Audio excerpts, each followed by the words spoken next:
മിശിഹായിൽ പ്രിയ സഹോദരി സഹോദരന്മാരെ, ജൂൺ 13 ഇന്നേ ദിവസം നാം വിശുദ്ധ അന്തോനീസ് പുണ്യാളൻ്റെ തിരുനാൾ ആചരിക്കുകയാണല്ലോ.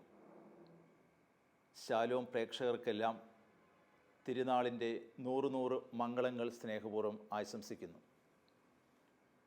ദൈവിക പരിപാലനയിൽ ആൻ്റണി എന്ന പേരാണ് മാമോദീസായിൽ എനിക്ക് ലഭിക്കുന്നത്. നമ്മുടെ കുടുംബങ്ങളിൽ ഒരു പതിവുണ്ടല്ലോ, ആദ്യത്തെ ആൺകുട്ടിക്ക് അപ്പൻ്റെ പേരും രണ്ടാമത്തെ ആൺകുട്ടിക്ക് അമ്മയുടെ അപ്പൻ്റെ പേരും കൊടുക്കുന്ന ഒരു പതിവ്. വീട്ടിലെ രണ്ടാമത്തെ ആൺകുട്ടിയായിരുന്നു ഞാൻ.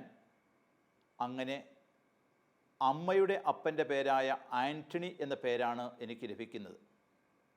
എനിക്ക് അതിൽ വളരെയധികം സന്തോഷമുണ്ട്. ഞാനതിൽ അഭിമാനിക്കുകയും ചെയ്യുന്നു.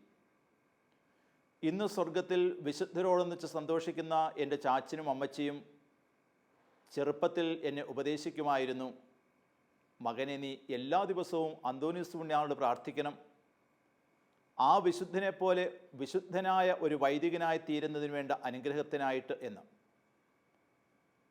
ചാച്ചൻ്റെയും അമ്മച്ചിയുടെയും ഉപദേശമനുസരിച്ച് ഇപ്പോഴും എല്ലാ ദിവസവും ഞാൻ അന്തോനീസ് പുണ്യാളനോട് പ്രാർത്ഥിക്കാറുണ്ട്.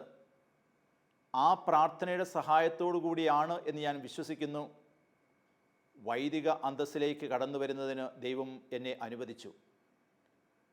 വിശുദ്ധ അന്തോനീസിൻ്റെ മാധ്യസ്ഥം വഴിയായി നാം എല്ലാവരും വിശുദ്ധരായി തീരുന്നതിന് ദൈവം നമ്മെ സമർത്ഥമായി അനുഗ്രഹിക്കട്ടെ എന്ന് പ്രത്യേകമായി ഈ അവസരത്തിൽ പ്രാർത്ഥിക്കുകയും ചെയ്യുന്നു. വിശുദ്ധ അന്തോനീസ് ജനിക്കുന്നത് പോർച്ചുഗലിലെ ലിസ്ബണിലാണ്. പക്ഷേ പാതുവായിലെ അന്തോനീസ് എന്ന പേരിലാണ് വിശുദ്ധൻ അറിയപ്പെടുന്നത്. അതിൻ്റെ കാരണം വിശുദ്ധ അന്തോനീസിൻ്റെ പ്രധാന പ്രവർത്തന മേഖല ഇറ്റലിയിലെ പാതുവായിലായിരുന്നു എന്നുള്ളതാണ്. 10 വർഷങ്ങൾക്ക് മുമ്പ് റോം സന്ദർശിച്ചപ്പോൾ പാതുവായിൽ വിശുദ്ധ അന്തോനീസിൻ്റെ ഭൗതിക ശരീരം സംസ്കരിച്ചിട്ടുള്ള ദേവാലയം സന്ദർശിച്ച് ദീപബലിയിൽ സംബന്ധിക്കുവാനും കബറിടത്തെങ്കിൽ പ്രാർത്ഥിക്കുവാനും സാധിച്ചത് ഈ അവസരത്തിൽ നന്ദിപൂർവ്വം സ്മരിക്കുന്നു. ആ ദേവാലയത്തിൽ വിശുദ്ധൻ്റെ അഴുകാത്ത നാവും നമുക്ക് കാണുവാനായിട്ട് സാധിക്കും. ആ നാവ് നമുക്ക് നൽകുന്ന സന്ദേശത്തെക്കുറിച്ച് ഞാൻ ചിന്തിച്ചപ്പോൾ വിശുദ്ധ അന്തോനീസ് പുണ്യാളൻ ആ നാവ് ഉപയോഗിച്ച് ദൈവവചനം പ്രഘോഷിച്ചിരുന്നു. ഇതുപോലെ നമ്മുടെ നാവും നമ്മുടെ അധരങ്ങളും ഉപയോഗിച്ച് നാം മനസ്സിലാക്കി സ്വാംശീകരിക്കുന്ന ദൈവവചനം പ്രഘോഷിക്കുവാനായിട്ട് ആത്മാർത്ഥമായിട്ട് നാം പരിശ്രമിക്കുകയാണെങ്കിൽ ദൈവം നമ്മുടെ നാവിനെയും നമ്മുടെ അധരത്തെയുമൊക്കെ സംരക്ഷിച്ചുകൊള്ളും. മരണശേഷം നമ്മുടെ ശരീരം അഴുകാതിരിക്കും എന്നൊന്നും ഞാൻ അർത്ഥമാക്കുന്നില്ല. നാം ചെയ്യുന്ന പ്രവൃത്തികൾക്ക് ആനുപാതികമായിട്ടുള്ള പ്രതിഫലം, സമ്മാനം തീർച്ചയായിട്ടും ദൈവം നമുക്ക് നൽകും എന്ന് നമുക്ക് വിശ്വസിക്കാം. പ്രകൃതി സ്നേഹിയായ ഒരു വ്യക്തിയായിട്ടാണ് വിശുദ്ധ അന്തോനീസിനെ അദ്ദേഹത്തിൻ്റെ ജീവചരിത്രത്തിൽ നിന്ന് നമുക്ക് മനസ്സിലാക്കുവാൻ സാധിക്കുക. പെരുമ്പാവൂരടുത്ത് പുല്ലുവഴി എന്ന പേരുള്ള ഒരു സ്ഥലമുണ്ട്.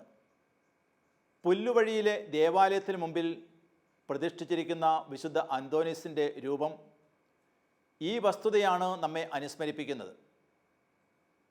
19 വർഷങ്ങൾക്ക് മുമ്പ് ആ രൂപം അവിടെ പ്രതിഷ്ഠിച്ച് ഏതാനും ദിവസങ്ങൾ കഴിഞ്ഞപ്പോൾ ഒരു ചെറിയ ആൽമരം അവിടെ തളർത്തു വന്നു. അതങ്ങനെ വളർന്നു വരുന്നത് കണ്ടപ്പോൾ ഇടവകക്കാർ അത് പറിച്ചു കളഞ്ഞു.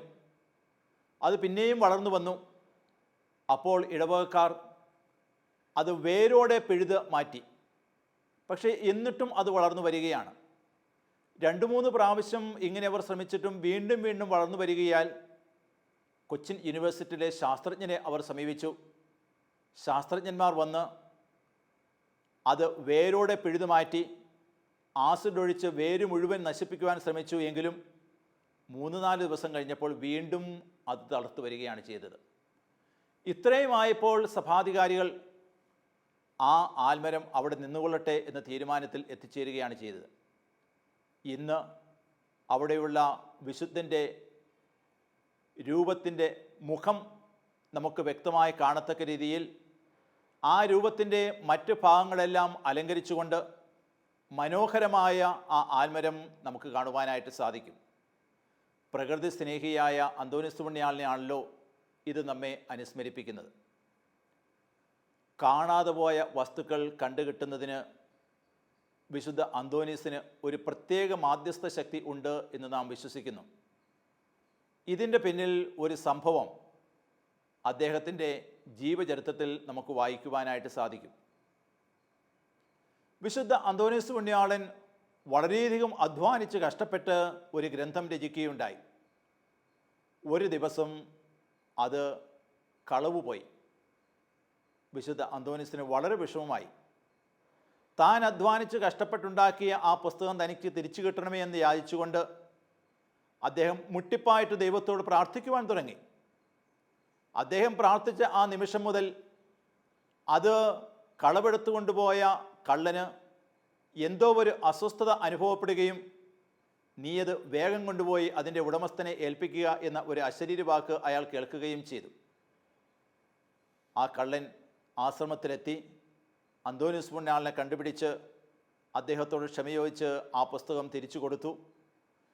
തനിക്ക് നഷ്ടപ്പെട്ട പുസ്തകം ദൈവത്തോട് പ്രാർത്ഥിച്ച് തിരിച്ചു വാങ്ങിച്ച പുണ്യവാനോട് നാം പ്രാർത്ഥിക്കുകയാണെങ്കിൽ അദ്ദേഹത്തിൻ്റെ പ്രത്യേക മധ്യസ്ഥ ശക്തി ഉപയോഗിച്ചുകൊണ്ട് നമുക്ക് നഷ്ടപ്പെടുന്ന വസ്തുക്കളും അദ്ദേഹം നമുക്ക് വാങ്ങിത്തരും എന്ന വിശ്വാസമാണ് നമ്മുടെ പ്രാർത്ഥനകൾക്ക് പിന്നിലുള്ളത്. ഒരു ചെറിയ സംഭവം ഇവിടെ അനുസ്മരിച്ചു കൊള്ളട്ടെ. ഏതാനും വർഷങ്ങൾക്ക് മുമ്പ് ഞാനും 3-4 വൈദികരും കൂടി ഞങ്ങളുടെ ഒരു സ്ഥാപനം കാണുവാൻ പോയി. കെട്ടിടം പണിതീർന്നതേ ഉള്ളൂ, പ്രവർത്തനം ആരംഭിച്ചിരുന്നില്ല. അതുകൊണ്ട് ആ കെട്ടിടം തുറക്കുന്നതിന് വേണ്ടി താക്കോലുമായിട്ടാണ് ഞങ്ങൾ പോകുന്നത്. അവിടെ കാറിൽ ചെന്നിറങ്ങി താക്കോൽ ഞങ്ങളെടുത്ത് ആ കെട്ടിടം തുറക്കാനായിട്ട് പോയി. താക്കോൽ എടുത്തു എന്ന് തന്നെയാണ് ഞങ്ങൾ ഓർക്കുന്നത്. പക്ഷേ അവിടെ എത്തിയപ്പോൾ താക്കോൽ കാണുന്നില്ല. തിരിച്ച് കാറിൽ വന്നിട്ട് കാറിൽ താക്കോലില്ല. അവിടെയൊക്കെ അന്വേഷിച്ചിട്ട് താക്കോൽ കാണാൻ സാധിക്കുന്നില്ല. അപ്പോൾ ഞങ്ങൾ പറഞ്ഞു, നമുക്ക് അല്പനേരം അന്തോനീസ് പുണ്യാളനോട് ഒന്ന് പ്രാർത്ഥിക്കാമെന്ന്. ഞങ്ങൾ 2-3 മിനിറ്റ് നേരം അന്തോനീസ് പുണ്യാളനോട് മൗനമായിട്ട് പ്രാർത്ഥിച്ചു. അത് കഴിഞ്ഞ് നോക്കിയപ്പോൾ ഇതാ ഞങ്ങളുടെ മുന്നിൽ കിടക്കുന്നു താക്കോൽ. ഞങ്ങൾ പ്രാർത്ഥിക്കുന്നതിന് മുമ്പ് തീർച്ചയായിട്ടും ആ താക്കോൽ അവിടെ ഉണ്ടായിരുന്നു, സംശയമില്ല. പക്ഷേ അത് കാണുവാനായിട്ട് ഉള്ള പ്രകാശം ഞങ്ങളുടെ കണ്ണുകൾക്കില്ലായിരുന്നു. ആ പ്രകാശം ഞങ്ങൾക്ക് നേടിത്തന്നത് വിശുദ്ധ അന്തോനീസ് പുണ്യാളൻ്റെ മാധ്യസ്ഥതയാണ് എന്ന് ഞങ്ങളെല്ലാവരും പൂർണ്ണമായി വിശ്വസിക്കുകയും ചെയ്യുന്നു. ഈ വിശ്വാസമാണ് നമുക്ക് എന്തെങ്കിലുമൊക്കെ നഷ്ടപ്പെടുമ്പോൾ അദ്ദേഹത്തിൻ്റെ മാധ്യസ്ഥം യാചിച്ച് പ്രാർത്ഥിക്കുന്നതിനായിട്ട് നമുക്ക് പ്രചോദനം നൽകിക്കൊണ്ടിരിക്കുന്നത്. വിശുദ്ധ അന്തോനീസ് പുണ്യാളൻ ഒരു നല്ല മിഷണറി വൈദികനായിരുന്നു. തൻ്റെ ആശ്രമത്തിൽ ആരാലും അറിയപ്പെടാത്ത ഒരു ജീവിതമാണ് വിശുദ്ധ അന്തോനീസ് പുണ്യാളൻ നയിച്ചിരുന്നത്. അങ്ങനെയിരിക്കെ ആ ആശ്രമത്തിൽ ഒരു സംഭവമുണ്ടായി. അവിടെ ഒരു വലിയ ആഘോഷം. ആ ആഘോഷാവസരത്തിൽ പ്രസംഗിക്കുവാനായിട്ട് നിയുക്തനായിരുന്ന വൈദികന് പെട്ടെന്ന് എന്തോ ഒരു അസുഖമായി പ്രസംഗിക്കാൻ പറ്റാത്ത സ്ഥിതിവിശേഷമായി. സംഘാടകരെ ആകപ്പാടെ കുഴപ്പിക്കുന്ന ഒരു വസ്തുതയാണല്ലോ ഇത്. ഈ സമയത്ത് ആശ്രമത്തിലെ സുപ്പീരിയർ അന്തോനീസിനെ സമീപിച്ച് ആ വൈദികന് പകരം ഒരു പ്രസംഗം നടത്തുവാനായിട്ട് ആവശ്യപ്പെട്ടു. ദൈവിക പരിപാലനെ ആശ്രയിച്ചുകൊണ്ട് അദ്ദേഹം പള്ളിയിൽ പോയി കുറച്ചു നേരം പ്രാർത്ഥിച്ച് ബലിപീഠത്തിൽ കയറി പ്രസംഗിക്കുവാനായിട്ട് തുടങ്ങി. അദ്ദേഹത്തിൻ്റെ പ്രസംഗം തുടങ്ങിക്കഴിഞ്ഞപ്പോഴാണ് അന്തോനീസ് പുണ്യാളൻ്റെ പാണ്ഡിത്യം, അദ്ദേഹത്തിൻ്റെ ആഴമായ ജ്ഞാനം, അറിവ്, പ്രസംഗത്തിനുള്ള ചാതുരി ഇവയൊക്കെ അവർക്ക് മനസ്സിലാകുന്നത്. തുടർന്ന് അധികാരികൾ അദ്ദേഹത്തെ വചനം പ്രഘോഷിക്കുന്നതിനായിട്ട് നിയോഗിക്കുകയാണ്. അന്തോനീസ് പുണ്യാളൻ നാട്ടിൽ മുഴുവനും ചുറ്റി സഞ്ചരിച്ച് ഒരു ഗ്രാമത്തിലെത്തി. ഒരു ഗ്രാമത്തിലെത്തിയപ്പോൾ ആ ഗ്രാമവാസികൾ അദ്ദേഹത്തെ ശ്രവിക്കുവാനായിട്ട് കൂട്ടാക്കിയില്ല. അദ്ദേഹം വളരെയധികം പരിശ്രമിച്ചിട്ടും അവർ ഒട്ടും തന്നെ കൂട്ടാക്കാതെ ആയപ്പോൾ അവിടെ ഉണ്ടായിരുന്ന ഒരു നദിയുടെ സമീപത്ത് ചെന്ന് ആ നദിയിലേക്ക് തിരിഞ്ഞു നിന്ന് അദ്ദേഹം സംസാരിക്കുവാൻ തുടങ്ങി. ഉടനെ ആ നദിയിലുള്ള മത്സ്യങ്ങൾ അദ്ദേഹത്തെ കേൾക്കുവാനെന്ന രീതിയിൽ വെള്ളത്തിൻ്റെ ഉപരിതലത്തിൽ വന്ന് ലൈനായിട്ട് നിൽക്കുകയും ചെയ്തു. ഇത് കണ്ട് ഗ്രാമവാസികൾ അദ്ദേഹത്തെ സമീപിച്ച് അദ്ദേഹത്തോട് പൊറുതി അപേക്ഷിക്കുകയും അദ്ദേഹത്തെ ശ്രമിച്ച് യേശുവിനെ സ്വീകരിച്ച് മാമോദിസ സ്വീകരിച്ച് ക്രൈസ്തവരായി തീരുകയും ചെയ്തു എന്നാണ് അദ്ദേഹത്തിൻ്റെ ചരിത്രത്തിൽ നമുക്ക് വായിക്കുവാൻ സാധിക്കുന്നത്. ഒരു വലിയ സന്ദേശം അദ്ദേഹത്തിൻ്റെ ജീവിതം നമുക്ക് നൽകുന്നുണ്ട്. അതായത് ക്രൈസ്തവരായ നാം അദ്ദേഹത്തെ പോലെ തന്നെ, വിശുദ്ധ അന്തോനീസിനെ പോലെ തന്നെ മിഷണറിമാരാകുവാനായിട്ട് വിളിക്കപ്പെട്ടവരാണ് എന്നുള്ള ഒരു വലിയ സന്ദേശം. ഇന്ന് നമുക്കറിയാം, ക്രൈസ്തവ ജീവിതം വലിയ വെല്ലുവിളികളെ, പ്രതിസന്ധികളെ നേരിട്ടുകൊണ്ടിരിക്കുകയാണ്. ദേശീയ തലത്തിലും അന്തർദേശീയ തലത്തിലും. ക്രൈസ്തവ രാജ്യങ്ങൾ എന്നറിയപ്പെട്ടിരുന്ന അമേരിക്ക, യൂറോപ്പ് എന്നീ ഭൂഖണ്ഡങ്ങളിലെ മിക്കവാറും എല്ലാ രാജ്യങ്ങളിലും ഇന്ന് ക്രൈസ്തവ വിശ്വാസം ക്ഷയിച്ചുകൊണ്ടിരിക്കുന്ന ദയനീയമായ രംഗമാണ് നമുക്ക് കാണുവാൻ സാധിക്കുന്നത്. അവിടെയൊക്കെ ഞായറാഴ്ചകളിൽ പോലും പള്ളിയിൽ പോകുന്നവർ, വിശുദ്ധ കുർബാനയിൽ സംബന്ധിക്കുന്നവർ കഷ്ടിച്ച് 5, അങ്ങേറ്റം പോയാൽ 10% ആളുകൾ മാത്രം.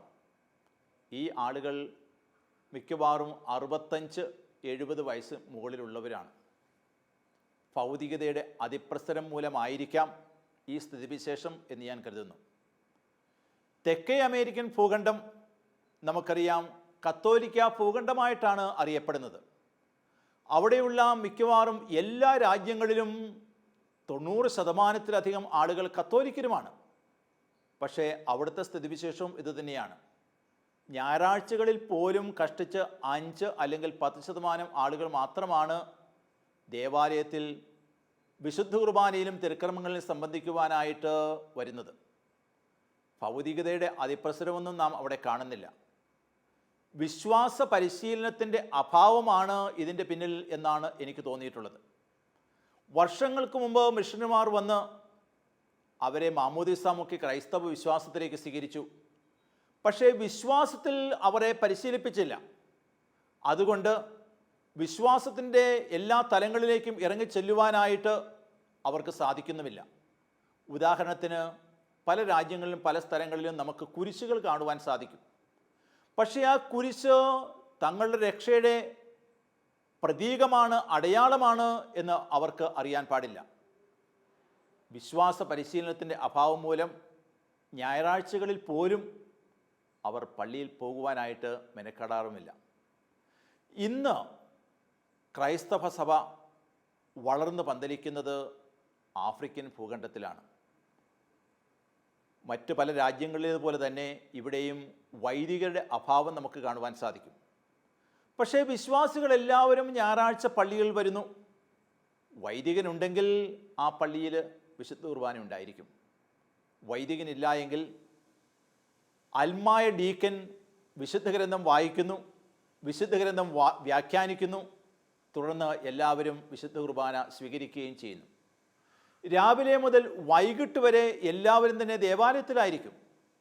അങ്ങനെ വിശ്വാസ പരിശീലനം അവിടെ നടക്കുകയും അങ്ങനെ സഭ അവിടെ വളർന്ന് പന്തലിക്കുകയും ചെയ്യുന്നു.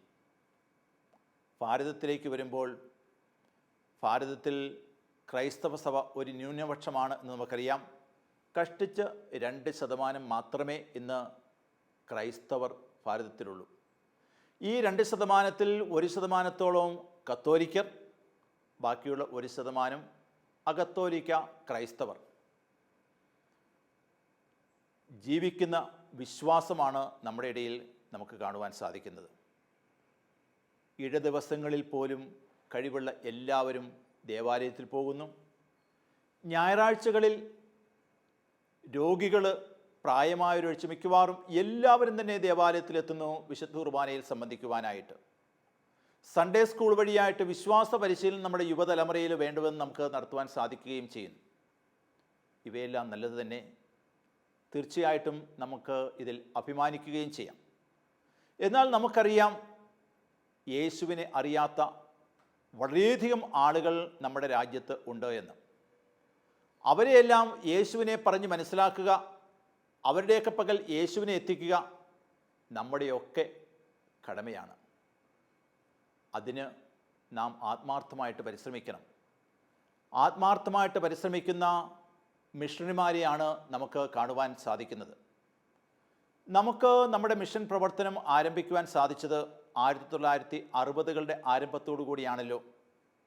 ചാന്ത മിഷൻ നമുക്ക് ലഭിക്കുന്നതോടുകൂടി നമ്മുടെ ആദ്യ മിഷണറിമാരുടെ കഠിന അധ്വാനം വഴിയായിട്ട് ഏകദേശം 40,000-ഓളം ആളുകളെ ക്രൈസ്തവ സഭയിലേക്ക് ആകർഷിക്കുന്നതിന് നമുക്ക് നമ്മുടെ മിഷണറിമാർക്ക് സാധിക്കുകയും ചെയ്തു. ഇന്ന് ഈ ക്രൈസ്തവരെ ചാന്ത രൂപതയിലും അതിലുവാദ് രൂപതയിലും നമുക്ക് കാണുവാൻ സാധിക്കും. തുടർന്ന് നമുക്ക് മറ്റ് മിഷൻ രൂപതകൾ ലഭിക്കുന്നു. പക്ഷേ ഇത്രയുമായപ്പോൾ നമുക്ക് ശത്രുക്കൾ ഒത്തിരിയായി. ക്രൈസ്തവർ പല സ്ഥലങ്ങളിലും പീഡിപ്പിക്കപ്പെടുവാൻ തുടങ്ങുകയും ചെയ്തു. ഓസ്ട്രേലിയൻ മിഷണറിയായിരുന്ന ഗ്രഹം സ്റ്റെയിൻസും അദ്ദേഹത്തിൻ്റെ പിൻചോമനകളും അതിദാരുണമായി കൊല്ലപ്പെട്ട ആ സംഭവം, ഒറീസയിലെ കാണ്ടമാലിൽ ക്രൈസ്തവർ പീഡിപ്പിക്കുന്ന ആ രംഗം, ഇതൊക്കെ ഇപ്പോഴും നമ്മുടെ മനസ്സിലുണ്ട്. കാണ്ടമാൽ സന്ദർശിക്കുന്നതിനുള്ള അവസരം എനിക്ക് ലഭിച്ചു. എന്തുമാത്രം വൈദികരും സിസ്റ്റേഴ്സും ക്രൈസ്തവരും സാധാരണ ക്രൈസ്തവരുമൊക്കെ പീഡിപ്പിക്കപ്പെട്ടു എന്ന് അവരിൽ നിന്ന് എനിക്ക് മനസ്സിലാക്കുവാൻ സാധിക്കുകയും ചെയ്തു. ഇപ്രകാരം സഭ പല വിധത്തിൽ പീഡിപ്പിക്കപ്പെടുന്നുണ്ടോ എങ്കിലും മിഷണറിമാർ ഇപ്പോഴും സജീവമായി പ്രവർത്തിക്കുന്നു. കാരണം ഈ പീഡനങ്ങളുടെ നടുവിൽ സഭ തളർന്ന് പന്തലിച്ച് വളരും എന്ന വിശ്വാസമാണ് ആ മിഷണറിമാർക്ക് ഉള്ളത്. ഈ വിശ്വാസത്തിൽ അടിയുറച്ചുകൊണ്ടാണ് നമുക്കും പ്രവർത്തിക്കേണ്ടത്. മിഷൻ പ്രവർത്തനമെന്ന് പറഞ്ഞാൽ നമുക്കറിയാം, അച്ഛന്മാരുടെയും സിസ്റ്റേഴ്സിൻ്റെയും മാത്രം ഒരു കടമയല്ല. ഇന്ന് നമ്മൾ എല്ലാവരുടെയും കടമയാണിത്. അതുകൊണ്ട് തന്നെ യേശു തുടങ്ങിവെച്ച പ്രവർത്തനങ്ങൾ നാം തുടർന്നുകൊണ്ട് പോകണം. യേശു തുടങ്ങിവെച്ച പ്രവർത്തനം നമുക്കറിയാം, ദൈവരാജ്യം ഈ ലോകത്തിൽ സ്ഥാപിക്കുക എന്നുള്ളതാണ്. ദൈവരാജ്യം എന്ന് പറയുമ്പോൾ ദൈവത്തിൻ്റെ പിതൃത്വം, മനുഷ്യൻ്റെ സാഹോദര്യം, എല്ലാവരും ദൈവത്തെ സ്നേഹപിതാവായിട്ട് മനുഷ്യരെ സഹോദരി സഹോദരന്മാരായിട്ട് അംഗീകരിക്കുന്ന സ്ഥിതിവിശേഷം, ഇത് നമ്മുടെ രാജ്യത്ത് സാധ്യതമാകുവാനായിട്ട് നമ്മൾ എല്ലാവരും ആത്മാർത്ഥമായിട്ട് പരിശ്രമിക്കേണ്ടിയിരിക്കുന്നു. ഇത് എപ്രകാരം നമുക്ക് സാധ്യതമാകുന്നുണ്ട് എന്ന് ഇത്തരത്തിൽ ഒന്ന് ആത്മപരിശോധന ചെയ്യുന്നതായിരിക്കും. നമ്മളൊക്കെ ക്രൈസ്തവരാണ് എന്ന് അഭിമാനിക്കുകയും ചെയ്യുന്നു. എന്നാൽ ക്രൈസ്തവന് ചേർന്ന വിധത്തിലാണോ നാം പ്രവർത്തിക്കുന്നത്, നാം ജീവിക്കുന്നത് എന്ന് ഇത്തരത്തിൽ ഒന്ന് പരിശോധിക്കേണ്ടിയിരിക്കുന്നു. സുവിശേഷത്തിലെ ശിമിയോൻ പത്രോസിനെ നാമൊക്കെ ഓർക്കുന്നുണ്ട്. യേശുവിനെ ഏറ്റവും അധികം സ്നേഹിച്ചിരുന്ന ശിമിയോൻ പത്രോസ്. തൻ്റെ പീഡാനുഭവത്തിൻ്റെ തലേ ദിവസം യേശു താൻ നേരിടുവാൻ പോകുന്ന പീഡാനുഭവത്തെക്കുറിച്ച്, കുരിശുമരണത്തെക്കുറിച്ച് ശിഷ്യന്മാരോട് പറഞ്ഞ ശേഷം അവരോട് പറയുകയാണ്, ശത്രുക്കൾ വന്ന് എന്നെ പിടിക്കുമ്പോൾ നിങ്ങളെല്ലാവരും ഉപേക്ഷിച്ചു പോകുമെന്ന്. നിങ്ങളെല്ലാവരും എന്നെ ഉപേക്ഷിക്കുമെന്ന് കേട്ട പാതി കേൾക്കാത്ത പാതിരി ശിമിയോൻ പത്രോസ് ചാടി എഴുന്നേറ്റ് പറയുകയാണ്, ഗുരു, ആരങ്ങെ ഉപേക്ഷിച്ചാലും ഈ പത്രോസ് ഉണ്ടല്ലോ, പത്രോസ് അങ്ങയെ ഒരിക്കലും ഉപേക്ഷിക്കുകയില്ല എന്ന്. ഇത് കേട്ടപ്പോൾ ഒരു പുഞ്ചിരിയോടുകൂടി യേശു പത്രോസിനോട് പറയുകയാണ്, പത്രോസ്, നീ എന്താണ് പറഞ്ഞത്? നീ എന്നെ ഉപേക്ഷിക്കുകയില്ല എന്നോ? ഞാനൊരു കാര്യം പറയട്ടെ, ഇന്ന് രാത്രിയിൽ കോഴി 2 പ്രാവശ്യം കൂകുന്നതിന് മുമ്പ് 3 പ്രാവശ്യമായിരിക്കും നീ എന്നെ ഉപേക്ഷിക്കുവാൻ പോകുന്നത്. പത്രോസ്ലിഹ യേശുവിനെ തള്ളിപ്പറഞ്ഞു. ശക്തമായ ഭാഷയിൽ, ഞാൻ അവനെ അറിയുകയില്ല, അവനുമായിട്ട് യാതൊരു ബന്ധവുമില്ല എന്ന് പറഞ്ഞ് ശക്തമായ ഭാഷയിൽ തള്ളിപ്പറയുകയും ചെയ്തു. പക്ഷേ അങ്ങനെ യേശുവിനെ തള്ളിപ്പറഞ്ഞിരുന്ന അവസരത്തിലും തോട്ടക്കാരി സ്ത്രീ പറഞ്ഞ ആ വാചകം നാം ഓർക്കുന്നുണ്ട്. എനിക്കത് വിശ്വസിക്കാൻ സാധിക്കുന്നില്ല. നിന്നെ കണ്ടിട്ട്, നിൻ്റെ സംസാരം കേട്ടിട്ട്, നിൻ്റെ ജീവിതം കണ്ടിട്ട് എനിക്ക് തോന്നുന്നു നിനക്ക് ആ മനുഷ്യനോട്, നസ്രത്ത് എന്നുള്ള ആ മനുഷ്യനോട്, യേശുവിനോട് എന്തോ ബന്ധമുണ്ടോ എന്ന്. ഇതുപോലെ നമ്മുടെയൊക്കെ ജീവിതം കാണുമ്പോൾ, നമ്മുടെ വാക്കുകൾ കേൾക്കുമ്പോൾ, നമ്മുടെ പ്രവർത്തനം കാണുമ്പോൾ മറ്റുള്ളവർക്ക് പറയുവാൻ സാധിക്കണം, ഇവൾക്ക് ഇവരൊരു സാധാരണ ജീവിതമല്ലല്ലോ, എന്തോ പ്രത്യേകതയുള്ളൊരു ജീവിതമാണല്ലോ അവരിൽ കാണുന്നത്. 2000 വർഷങ്ങൾക്കപ്പുറം ജീവിച്ച് മരിച്ച് ഉത്ഥിതനായ ആ മനുഷ്യനോട്, യേശു എന്നറിയപ്പെടുന്ന ആ മനുഷ്യനോട് എന്തോ ബന്ധമുള്ള ഒരു വ്യക്തിയായിട്ട് അനുഭവപ്പെടുന്നല്ലോ എന്ന്. ഇത് നമുക്ക് ബോധ്യമുണ്ടാകണം, മറ്റുള്ളവർക്കും ബോധ്യമുണ്ടാകണം. ഇങ്ങനെയുള്ള ഒരു ജീവിതമാണ് നാം നയിക്കുന്നത് എന്ന്. അങ്ങനെ നമുക്ക് ജീവിക്കുവാൻ സാധിക്കുകയാണെങ്കിൽ വിശുദ്ധ അന്തോനീസ് നമുക്ക് നൽകുന്ന ആ മാതൃക നമ്മുടെ അധരങ്ങൾ കൊണ്ട്, നമ്മുടെ നാവുകൊണ്ട് നാം മനസ്സിലാക്കി സ്വാംശീകരിച്ച യേശുവിനെ നാം മറ്റുള്ളവർക്ക് പകർന്നു കൊടുത്തുകൊണ്ട് വിശുദ്ധ അന്തോനീസിനെ പോലെ മിഷണറിമാരായിട്ട് നമുക്കും ജീവിക്കുവാൻ സാധിക്കുകയായിരിക്കും. അങ്ങനെ ഒരു ജീവിതം നയിച്ചുകൊണ്ട് വിശുദ്ധ അന്തോനീസ് നമുക്ക് നൽകുന്ന ആ മാതൃക നമ്മുടെ ജീവിതത്തിൽ യാഥാർത്ഥ്യമാക്കുവാനായിട്ട് നമുക്ക് പരിശ്രമിക്കാം. അതിനുവേണ്ട അനുഗ്രഹം വിശുദ്ധ അന്തോനീസ് വഴി യേശു നമുക്കേവർക്ക് നൽകുമാറാകട്ടെ എന്ന് ആത്മാർത്ഥമായിട്ട് പ്രാർത്ഥിക്കുന്നു, ആശംസിക്കുന്നു. ശാലോം. പ്രേക്ഷകരായ നിങ്ങൾക്കെല്ലാവർക്കും വിശുദ്ധ അന്തോനീസിൻ്റെ തിരുനാളിൻ്റെ 100 മംഗളങ്ങൾ ഒരിക്കൽ കൂടി ആശംസിച്ചുകൊണ്ട് എൻ്റെ വാക്കുകൾ ഞാൻ അവസാനിപ്പിക്കുന്നു. നന്ദി. വിശുദ്ധ അന്തോനീസ് വഴി യേശു നമ്മെ എല്ലാവരെയും അനുഗ്രഹിക്കട്ടെ.